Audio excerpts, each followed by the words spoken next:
Today is Friday, December 2nd. What to know about what could be a massive overhaul in the presidential election season, why President Biden is reportedly calling for a change. Also, Congress's final decision on a deal to avoid a rail strike.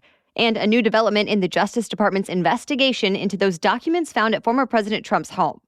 Plus, what's behind a big drop in gas prices? Why the rapper Ye was just suspended from Twitter again, and how one celebrity decided to pay it forward in his hometown. Those stories and more in today's episode. Welcome to The Newsworthy. All the day's news in around 10 minutes. Fast, fair, fun, and on the go. I'm Erica Mandy. Thanks so much for being here. You ready? Let's do this. For the first time since the 1990s, Congress used its power under the Constitution's Commerce Clause, and it was to end a stalemate in the railroad industry. The clause allows the government to intervene when it involves products and services crossing state borders. Well, the Senate overwhelmingly passed the same bill the House did earlier this week to bind rail companies and workers to a contract deal that was reached earlier this year, effectively avoiding a strike. And President Biden promised to sign it. He says because of this deal, there won't be a shortage of drinking water, farmers and ranchers will be able to keep up the food supply, and hundreds of thousands of Americans will keep their jobs. But as the New York Times points out, it's still a remarkable step for a president who had promised to be the most pro-union president you've ever seen, and for Democrats who are often fighting for union rights. Remember, this new contract deal does include raises and bonuses, and 8 unions signed off already, but 4 had turned it down, saying workers deserve to see more paid leave. The House did end up approving a separate measure to add sick leave to the contracts, but it did not pass in the Senate. So now it looks like the labor deal will have to be accepted by everyone as is. We could see a big shakeup in the presidential election cycle next time around. President Biden is pushing for South Carolina to be the first Democratic presidential primary in 2024. At least that's what sources are telling news outlets like Reuters and the AP. For the last 5 decades, the Iowa caucus has been the first contest for both Democrats and Republicans, meaning people in Iowa have had a lot of say narrowing down the presidential prospects. But Biden is reportedly eyeing South Carolina because of its diversity. There, more than half of registered Democrats are Black. It's also worth noting the president historically has not done well in Iowa throughout his presidential career, but South Carolina is where he sees momentum for the Democratic nomination last time. A group within the Democratic National Committee is going to meet about this today and tomorrow. And if this group decides a change is warranted, the full DNC would have to approve it early next year. As for the Republicans, they've said they want to keep the lineup the same in 2024, meaning it will go Iowa first, followed by New Hampshire, South Carolina, and Nevada. To be continued. Former President Donald Trump was dealt another legal setback this week. An appeals court scrapped the so-called special master who was assigned to review records seized from Trump's Florida home. And it gave the Justice Department the go-ahead to keep investigating how the former president handled classified documents. The investigation had been delayed since a federal judge okayed the special master earlier this year, saying that legal expert would have to weed out any document that might be considered protected before the DOJ could get its hands on any records. This is something Trump's team had been pushing for. So in response to this latest ruling, a Trump spokesperson just said the former president will keep fighting the Justice Department. One more legal development we want to mention today. The U.S. Supreme Court decided to take up the Biden administration's plan to wipe out some student debt. But in the meantime, the plan is still on hold. This is all about that program that promised to cancel up to $20,000 in student loans for tens of millions of eligible borrowers. The issue is, a federal judge in Texas said the White House does not have the power to go through with it, that only Congress can approve the plan. That decision was appealed, and now the High Court is set to hear the arguments in February. Then it should make a final decision by summer, before the next loan payments would be due. Stay tuned. For the first time since taking office, President Biden held a grand state dinner for a foreign leader. He hosted France's President Emmanuel Macron at the White House, but the visit was not just about wining and dining. The two leaders also talked about some of the world's most pressing issues: Russia's invasion of Ukraine and climate change. They both promised to keep standing up to Russia. Another top agenda item for Biden and Macron, the new clean energy law Congress passed here in the U.S. over the summer. It favors American-made climate technology, like electric vehicles, by offering tax credits and subsidies for those that are made or assembled here in the U.S. And that's seen as a setback for European companies. The idea behind the American law is to create good-paying American jobs while tackling climate change at the same time. And President Biden has been talking up that idea for months now. Well, after a meeting with Macron, Biden said, quote, "We're going to continue to create manufacturing jobs, but not at the expense of Europe." And he promised to make tweaks to the law. But it's not clear exactly how he's going to do that. Any actual changes to the law would have to go through Congress. Gas prices in the U.S. have dropped so much recently, they're now actually lower than they were before Russia invaded Ukraine back in February. The national average price for a gallon of regular is now $3.47. Compare that to the all-time high we saw over the summer when the national average topped $5 a gallon. Since then, prices have been dropping every month.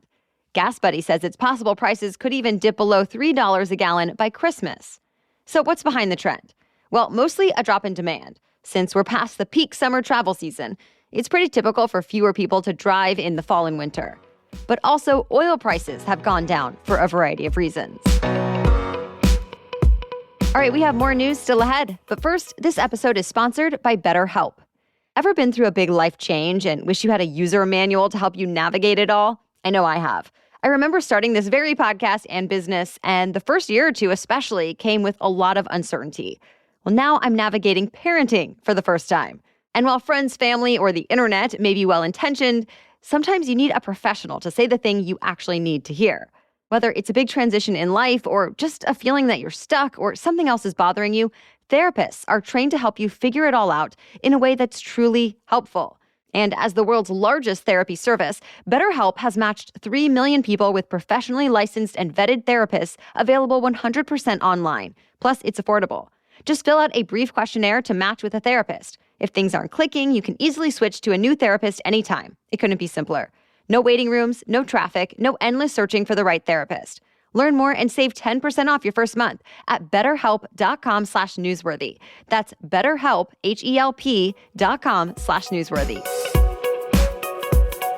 This year's Giving Tuesday set a new record in the U.S., raising $3.1 billion for a variety of charitable causes. That's up 15% from last year's $2.7 billion. The record high total happened on the 10th anniversary of Giving Tuesday, which encourages people to donate to worthy causes or to do acts of service on the Tuesday after Thanksgiving. According to Giving Tuesday's CEO, the record-breaking donations are, quote, "just a preview of the continued good that will happen throughout the rest of this year and the year to come." 5 years after we saw Tesla's all-electric semi-truck, the first batch of trucks was handed over to PepsiCo. The electric semis were first announced back in 2017 and were supposed to be on the roads by 2019. But supply chain shortages pushed that release date back a few years. Musk said the Tesla trucks can go 500 miles on a single charge, all while carrying a full load of cargo. He also said the trucks can be operated with very little training and offer a more spacious cabin and high-tech features designed to make it easier for drivers. Critics, though, including Bill Gates, have been skeptical about the future of electric big rigs, citing battery charging issues for large numbers of trucks on the roadways. Musk addressed these concerns, saying the semis will use Tesla's new megawatt charger, touted by the company as one of the fastest and most powerful chargers available. It turns out rapper Ye, formerly known as Kanye West, won't be buying the right-leaning social media app Parler after all. Ye offered to buy Parler back in October, but yesterday the company confirmed a mutual agreement made last month to scrap the sale. The announcement came just hours after Ye made yet another round of offensive anti-Semitic remarks, this time on InfoWars podcast. During that interview, Ye praised Nazis and Adolf Hitler, even saying, quote, "I like Hitler." And then just last night, he was suspended from Twitter again. Ye posted an image that appeared to show a swastika inside a Star of David.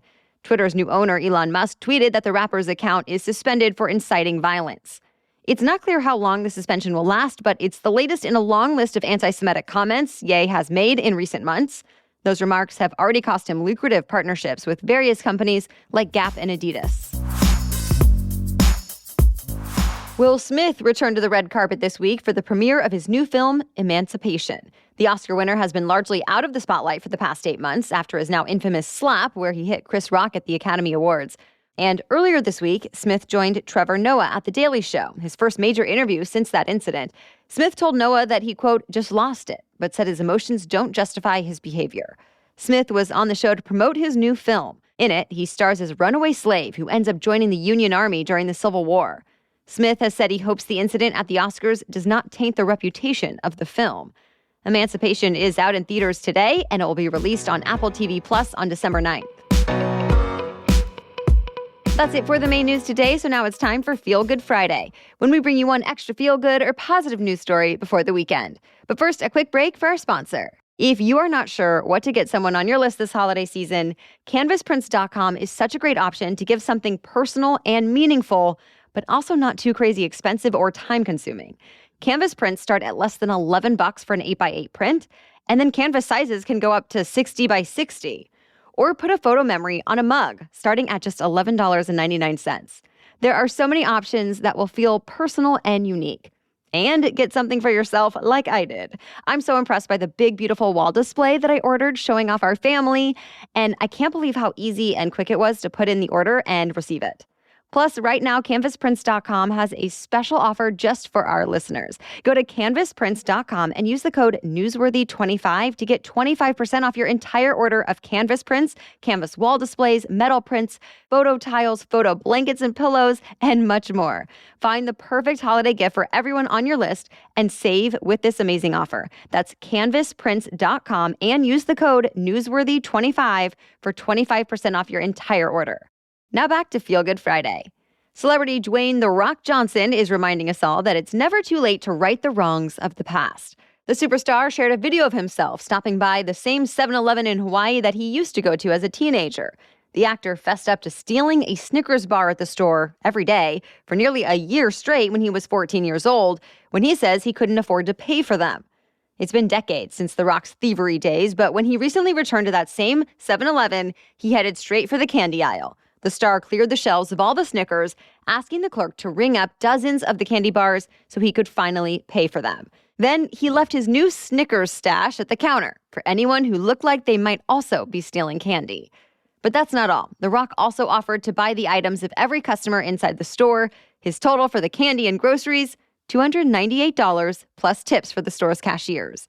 Before he left, The Rock also took selfies with some very happy fans. The star reminded his 350 million followers that you can't always change the past, but you can try to add a redeeming grace note to the situation. All right, we'll be back tomorrow with our special edition Saturday episode, all about the 3 viruses making the rounds right now, why experts say this year's winter season is different. Then join us again Monday for your next news roundup. For now, thank you so much for listening and have a great weekend.